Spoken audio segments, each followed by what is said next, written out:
Hey everyone, welcome back. It's Sam again from Samuel Lloyd & Co. Probably hard to hear me over the chirp. We're in a sunny Richmond Park to show this stunning Land Rover Series 2A from 1970. It might look very standard, but it's got some very unique features. It's highly customized. A client of ours built it over the course of 2 years, finished it last year, and yeah, he's a bit obsessed with projects. So time to move this one on, and he's on to another one. We've got a beautiful restoration book that documents everything that's happened to the car. So it's a 1970 Series 2A. It was originally delivered by a company called FG Seal & Company to Sunbury-on-Thames, so a very local car to London. At the time, they were trading as a company called Cara Wagon International, and they basically took Land Rover Series and converted them for overland expedition. They predominantly converted the 2.6 inline 6 cylinders, which was typically only an engine that was exported to markets like North American dollar market models, and Australia got it and New Zealand got it. But it was the most powerful engine Land Rover were producing at the time for the series. So yeah, really interesting. This one was actually found in Italy, and yeah, it's all documented in the book. And from there, they set about restoring it and customizing it. It was originally finished in a sort of chalk white, and it's now finished in Welsh grey, which is stunning. So yeah, let's go take a look around. So it's a very late 2A, so it's 1970, so it's the last year of production. So we've got the outer lights rather than the centre light, but on the inside, you'll see later, we've got the 2A dash rather than the Series 3. Plastic rather than the metal grills on the earlier ones. We've got all stainless steel fixings, new headlights, Defender, side lights and indicators. We've got a galvanised bumper, also stainless steel fixings, period black and white plates, hood mount for the spare. Given it was converted by Cara Wagon International, and originally it would have been fully kitted out as a camper in the back, with a stove, bed, fully ready for overland. And I think as part of that setup, they moved the spare wheel to the front to give more space in the back. Lots of galvanised items on here. Windshield surround is galvanised. The hood bonnet hinges are galvanised. Bodywork, very standard affair. We've got Wolf steel wheels, which are matte finished, and they're wrapped on the BF Goodrich all-terrain KO2s. And these ones are 265, 75/16s, so quite a large tyre. A lot of wall, slightly wider. We've got Defender TD5 hinges, so that's one of the nice customised items. So a lot stronger. You then get the option to mount the mirror, which is just safer. So it's a bit of a fusion. It's a fusion build, taking lots of newer items to make what we've got. In classic series style, we've got two-piece doors, galvanised capping in between, recessed lock and series handles, sliding windows. These can come off, as can the cage. So you can put it open top, and then you can fold down the roof, which is really nice. New gasket seals everywhere. This was a very expensive build, circa £50,000 for the build. So yeah, it represents a bargain. So we've got galvanised hooks for strapping down the canvas. Canvas is Exmoor black canvas, very simple. This one's got side windows, which is nice in terms of giving light into the cabin. Standard hubs. On the Series, there's an aluminium centre cap rather than rubberised on the Defenders. And then the chassis is actually original to the car, which is really impressive. Original stamped chassis number. It's had a new rear section. It's had repairs to outriggers. Everything's done, documented in the restoration book.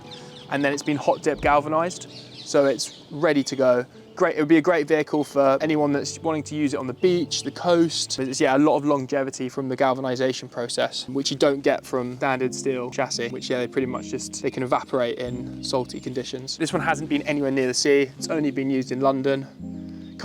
Also a great car for London, with the ULEZ zone, the low emission zone, and the 20-mile-an-hour limit now in most boroughs. Yeah, this can keep up with all traffic. Coming around to the back, again, we've got the period number plate, Defender lights, again, aluminium hooks for the canvas. We've got a really nice swing away wheel carrier, series style. I'll open it up and show you how it works.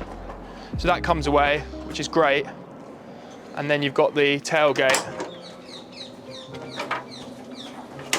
which we've upgraded it. So they normally be on chains on a series, but these are steel cord wrapped in plastic, which is good. So you can sit on that. And then we've got a bespoke floor, which is really nice. Great for putting the dog's beach kit. We haven't got any benches, but you could easily fit benches. You probably have two on, you could probably have, probably better to have seats actually. You could have one seat on the left-hand side wheel arch and then two seats here.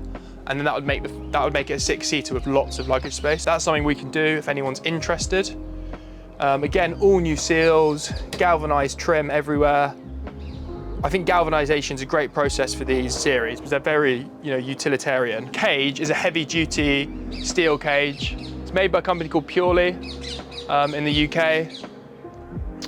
Very similar to the cage you can get from Exmoor or from Safety Devices. This one's got reinforcement bars on the back and it's got seatbelt rails in the front, so you've got 3-point seatbelts for the front two passengers.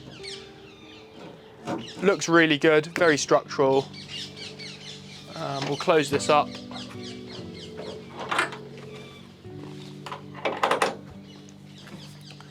The front seats are quite interesting because being part of the Carawagon conversion, they removed the front bulkhead behind the seats so that you could move from the camper van area in the back to the front row. The owner was trying to work out how to best do it. And what they've ended up with is basically a custom bar, which mimics the design you would get in a 109 station wagon with rear doors and bolts into the capping on either side. And that allows the seats to sit back on it. Because being series seats, they don't support themselves.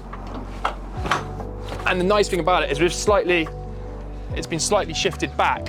So you've got a little bit more leg room and recline on the chairs, which works really well. Because if anyone's driven an 88, you'll know sometimes you're quite tight up. Onto the interior. As I was saying earlier, it's a 2A. So you've got the metal dash rather than the vinyl wood dash with mild, very thin steel you get on the Series 3. So super utilitarian. Gauge cluster in the center. You've got metal heater rail with the pipes. From what I've heard from the owner, really hard stuff to track down. Still got the Smith's heater with then your feed to demist the window. As with later Defenders, you've got your manual vents for the bulkhead vents. Behind this, people often wonder what's behind this panel, and that's your wiper motor. So everything's very exposed. Unlike a Defender where you can't really see it, you can see everything that's going on. It's got the original 4-speed series transmission, and then we've got vinyl seating, all new aluminium seat box covers. We've galvanized this section's been galvanized. And they've tried to galvanize as much as they can. This is where it gets very, very special. So this is what you're probably not expecting. So as I was saying, it was delivered with the 2.6 inline 6-cylinder, which was kind of an export market model engine, but Carawagon International did a lot of expedition vehicles, overland vehicles, so they took a lot of delivery with the 2.6. Presumably better for if you're going to be kitting out the back as a camper van, presumably better for pulling. The problem being is there's very few of them in the UK. There's no knowledge about them. Parts are scarce, so incredibly hard engine to look after. And actually, you're really not getting that much power for your buck in terms of the extra 2 cylinders over a 2.25 diesel. So what we have here is a 200 TDI from a Discovery that has been beautifully crafted into this engine bay. So we've got everything's custom. We've got a custom mount for the radiator. We've got the intercooler at the front. We've got P38 power steering. It's got power steering, really easy to drive around town. Very well tucked into the corner here. There's a company called Parker's, or Yahoo.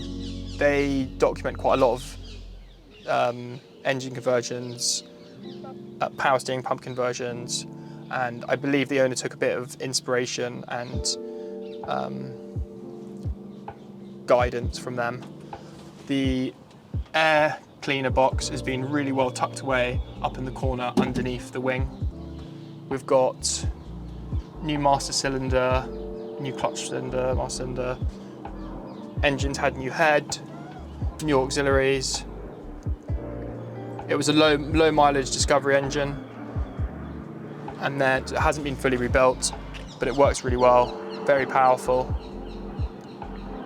Not what you expect. Again, everything that possibly could have been replaced has been replaced, even the bonnet latch. I think that brings us to the end. I hope you enjoyed that video. Please like, subscribe. If you've got any questions, fire away. Try and be kind. No mean comments if you can. I'm probably asking for them now I've said that. Hopefully we can find this 2A a nice home.